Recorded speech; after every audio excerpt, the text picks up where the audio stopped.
Fame was supposed to fix everything, but for Adam Lambert, it opened doors he never expected and wounds he never saw coming. From the moment he sang Bohemian Rhapsody in that audition room, his life became a whirlwind of applause, judgment, controversy, and unimaginable pressure. What followed after the cameras stopped rolling was far more complicated than any performance on stage. Today, Adam stands as a global icon, but the path that brought him here is lined with battles, reinvention, heartbreak, and quiet victories the world rarely talks about. When Adam Lambert stepped onto the American Idol stage in 2009, he didn't just sing, he detonated expectations. His a cappella rendition of Bohemian Rhapsody stunned the judges. And within minutes, a theater kid from San Diego became a national obsession. But while viewers celebrated his sudden rise, Adam had no time to prepare for the tidal wave that fame was about to unleash on him.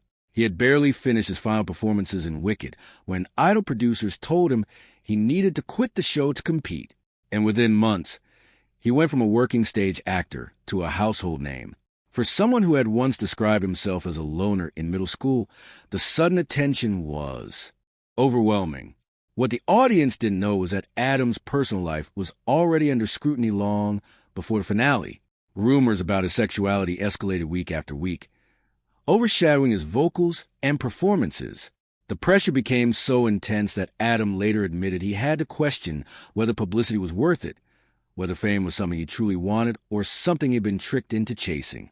When Chris Allen's name was announced as the winner, Adam's fans were crushed. Headlines accused the country of homophobia. Op-eds declared that his loss proved the world still wasn't ready for someone like him. But Adam, exhausted and shaken, understood something deeper. He had already won the thing that mattered most. Even before finale night, record executives had assured him they wanted him. No matter the vote, he would be signed, recorded, and launched into a spotlight bigger than Idol itself. Yet, the truth was harsher than it looked. The moment Adam left the Idol stage, he was no longer just a contestant. He was a target. Every move he made, every outfit he wore, every hint of identity he embraced became a public debate.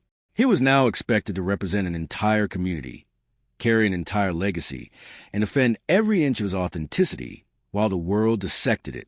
What should have been the happiest moment of his life quickly became one of the most terrifying. After the whirlwind of American Idol, Adam Lambert entered the studio with a mission to prove he wasn't a manufactured TV singer, but a real artist with vision, edge, and something to say. By late 2009, he released For Your Entertainment, a bold debut that fused glam, rock, pop, and theatricality into a sound the American mainstream wasn't prepared for. The album debuted at number 3 on the Billboard 200, outselling Chris Allen's release, and earning Adam his first Grammy nomination for What I Want From Me.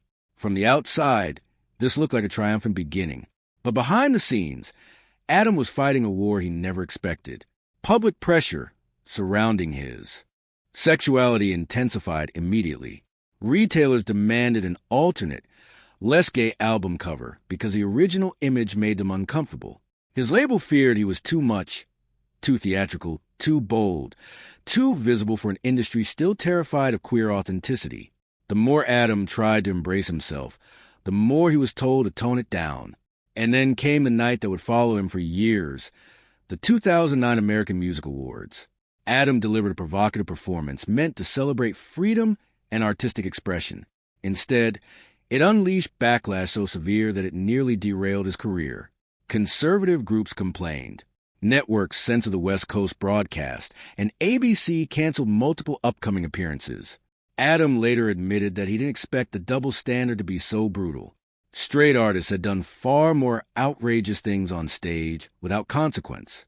But when he kissed a male musician, held a dancer on a leash, and pushed boundaries, he was punished in a way that revealed the homophobia still lurking in the industry. Maybe it was too far, he said years later, but to many, he had simply done what countless performers before him had been praised for.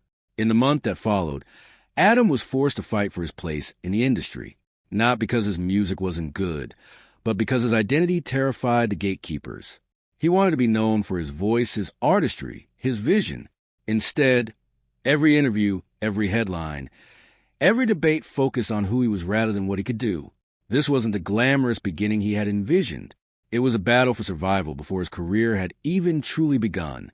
By 2012, Adam Lambert faced a crossroads that most new artists never have to confront so early in their careers.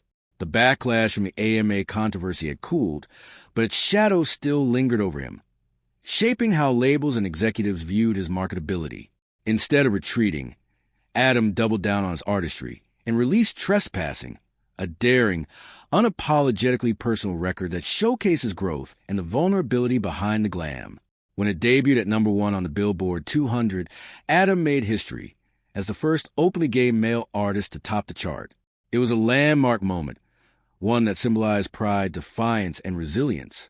But even with this victory, the industry still wasn't ready to give him the freedom he deserved. Behind the scenes, arguments with RCA intensified. Executives wanted his third album to be a collection of 1980s covers. Safe, nostalgic, and risk-free.